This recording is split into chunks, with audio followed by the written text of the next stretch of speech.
Vamos con el problema número 4 de la guía o problemas resueltos de la ley de Biot-Savart.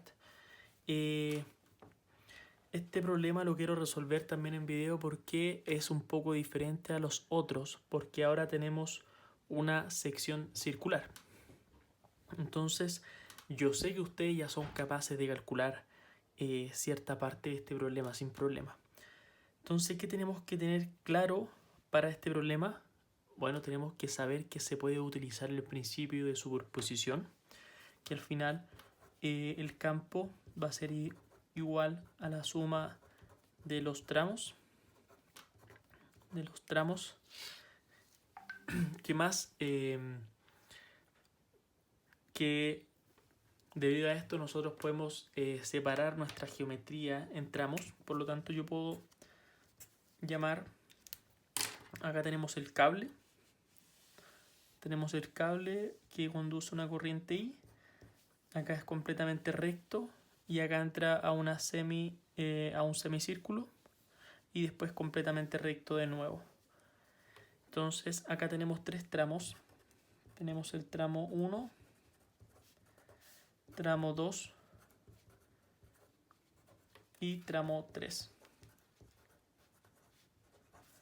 Entonces nosotros tenemos que siempre de repente cuando tenemos cambio en la geometría, dividirlos por tramos como se hace en estática, tramo 1, tramo 2, tramo 3, igual. Entonces, lo primero que hay que hacer, yo le expliqué en el primer video de estos capítulos de ley de Biot-Savart, les expliqué que lo primero que hay que hacer es, acá en este problema, si se acuerdan, definir un origen, encontrar el R, el R' y el elemento diferencial y reemplazar en la fórmula. Entonces eso es lo que vamos a hacer. Primero definimos un eje. Yo les expliqué también en ese mismo video que cuando teníamos un semicírculo, lo más recomendable es fijarse el eje al centro del semicírculo. Otra cosa importante, que para utilizar el principio de superposición se debe utilizar el mismo eje para los tres problemas. Por lo tanto, comencemos. Aquí tenemos el problema. Lo primero que debemos fijar es el origen. Recomiendo que sea donde se debe calcular el campo magnético en este caso.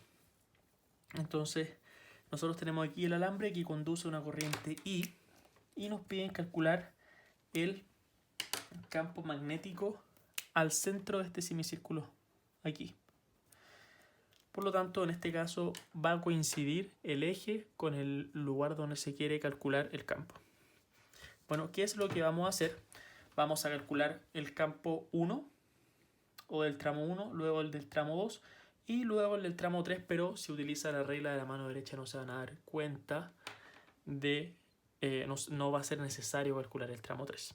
Entonces comencemos con el tramo 1. ¿Hacia dónde debería apuntar el campo? Pum, le pego hacia arriba, mi dedo sigue la corriente y lo empujo hacia arriba de la pelota. Por lo tanto, el campo magnético va a ser hacia arriba, por lo tanto es en Z. Perfecto. Si lo hacemos para este caso, seguimos a la corriente y siempre la vamos a empujar para arriba. Y en este caso también la vamos a empujar para arriba. Entonces, en este caso, el campo magnético va a ser hacia arriba. Otra cosa importante es que el campo magnético 1 es igual al campo magnético 3 porque la distancia, esa distancia y esta distancia es la misma y aparte ambos son hacia arriba. Entonces es equivalente, son iguales. Por ejemplo, ese problema que está aquí, la carga, es igual al que está acá al revés, solo que ahora la corriente parte de acá y termina acá, pero ahora el R está al otro lado. Así que si quieren lo pueden resolver ustedes, pero van a llegar al mismo resultado. Yo solamente voy a hacer el tramo 1 y tramo 2. Entonces comenzamos con el tramo 1, que es bastante fácil. ¿Dónde yo quiero calcular el campo magnético? Lo quiero calcular en el origen. ¿Quién me está o dónde se encuentra la corriente en este caso? Se encuentra a una distancia menos R. menos r. Perfecto, ahora estoy parado en esta línea. Y en este caso se mueve en x. En x para allá. Yo les dije que se lo definan el x siempre positivo. La variable x. Y el de L es la derivada del vector r'. ¿Cuáles son los límites de integración para la variable x? Bueno, los límites de integración corresponden al lugar donde se mueve la corriente. ¿Y de dónde hasta dónde se mueve? Se mueve desde el menos infinito, desde por acá, hasta un x igual a 0. Exactamente eso que está ahí. Reemplazamos en la fórmula, y nos va a quedar este valor de acá.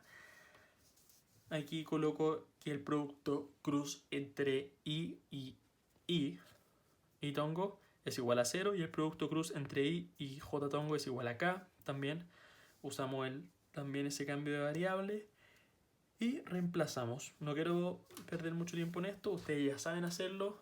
Fíjense que llegamos siempre a resultados parecidos. Y ustedes ya saben que cuando se trata de la mitad de un alambre infinito, van a llegar a esta expresión que está acá, que la pueden ahí ya tener más o menos vista por si se equivocan en el desarrollo. Entonces ahora vamos con la parte más difícil, que es el tramo de la curva. Aquí está el tramo de la curva. Ahí tenemos el tramo de la curva. Entonces nosotros debemos parametrizar este tramo. O sea, debemos encontrar, en otras palabras, el R, el R' y el DL. Yo ya les enseñé en un video cómo se hace. ¿A qué valor corresponde el R? Ya lo he dicho muchas veces, es el lugar donde se quiere conocer el campo magnético. ¿Dónde se quiere conocer? En 0. ¿Por qué? Porque el origen está aquí y el punto P también está ahí, que es donde siempre se está calculando el campo magnético.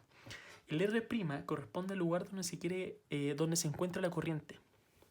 Entonces, ¿dónde se encuentra la corriente? Cada vez que es un semicírculo o círculo, ustedes deben crearse una variable, y siempre es el ángulo teta. Entonces acá yo me defino un ángulo teta que va creciendo desde esta posición para allá. O sea, aquí está el inicio del ángulo. Ustedes podrían definirse el inicio del ángulo aquí, que podrían decir que ahí nace el ángulo. Y va a ser la parametrización distinta y los límites de integración distinta. Pero deben llegar al mismo resultado. 100% seguro, y quizás deberían hacerlo. No se demoran mucho. Hagan el intento. Yo, si es que me preguntan por mail, yo les mando la solución. ¿Y dónde se encuentra la corriente para esa variable que está ahí? ¿Cómo se hace? Ya les enseñé. Bueno, les voy a enseñar de nuevo. Ustedes debemos parametrizar, por ejemplo, el punto que está ahí. Ese punto que está ahí. O el punto que está ahí, o el punto que está ahí, da lo mismo. Entonces, ¿cuál es la componente de cada uno de ese punto en el eje X y en el eje Y? Ustedes saben que esta distancia de aquí hasta ahí, no hasta el final, hasta ahí, el radio vale R. Esa distancia de ahí vale R por coseno de teta. Y la distancia que está acá, que sería ese tramo chiquitito, esa distancia que está ahí, vale R seno de teta. Perfecto. Entonces, el R coseno de teta corresponde a la coordenada en I, en I de eje, o en J tongo. Entonces, el R coseno va a estar con J tongo. Entonces va a quedar R coseno de J tongo. Pero va a ser negativo. ¿Por qué? Porque el eje está acá arriba. Entonces, si yo me desplazo hacia abajo, estoy bajando en el eje, estoy yendo hacia los negativos. Mi eje está así. X, Y.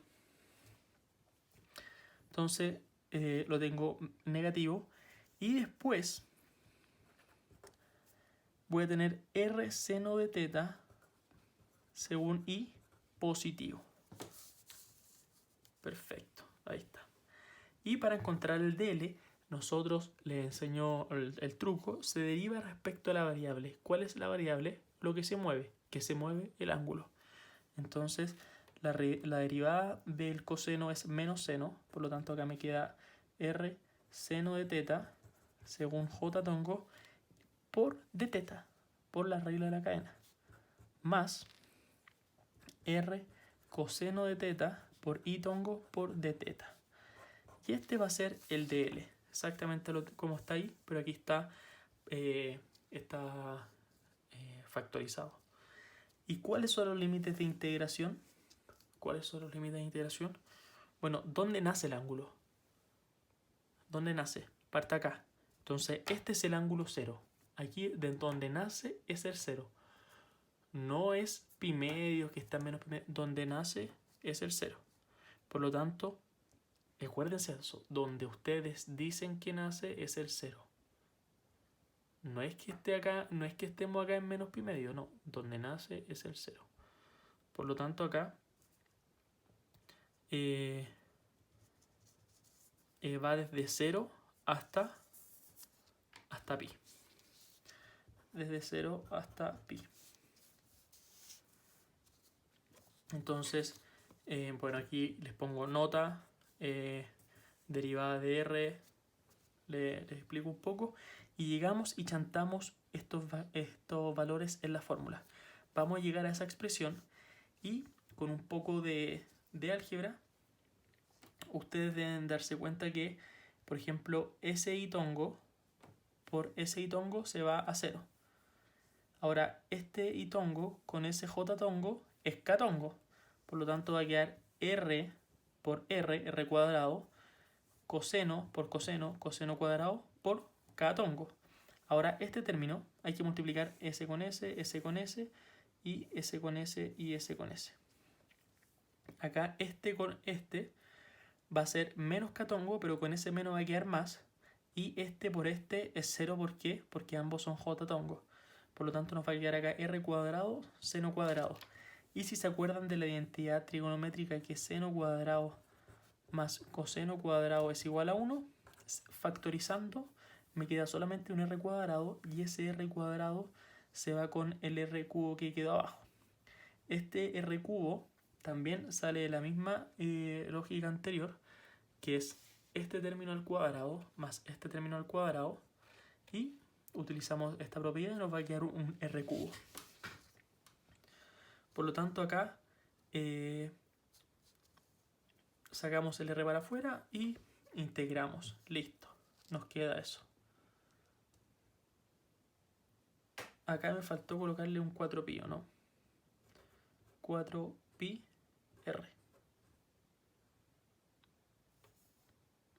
No, el pi no. Ahí, perfecto. Llegamos a esa expresión de ahí. A ver, voy a chequear de nuevo. Integro, tercero pi, pi. Sí, está bien.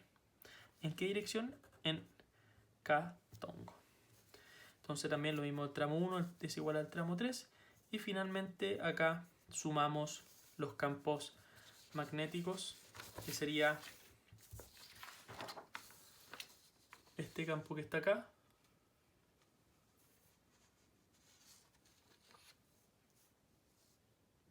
más este campo que está acá. Y este es 2 veces, por lo tanto ese 4 se convierte en un 2.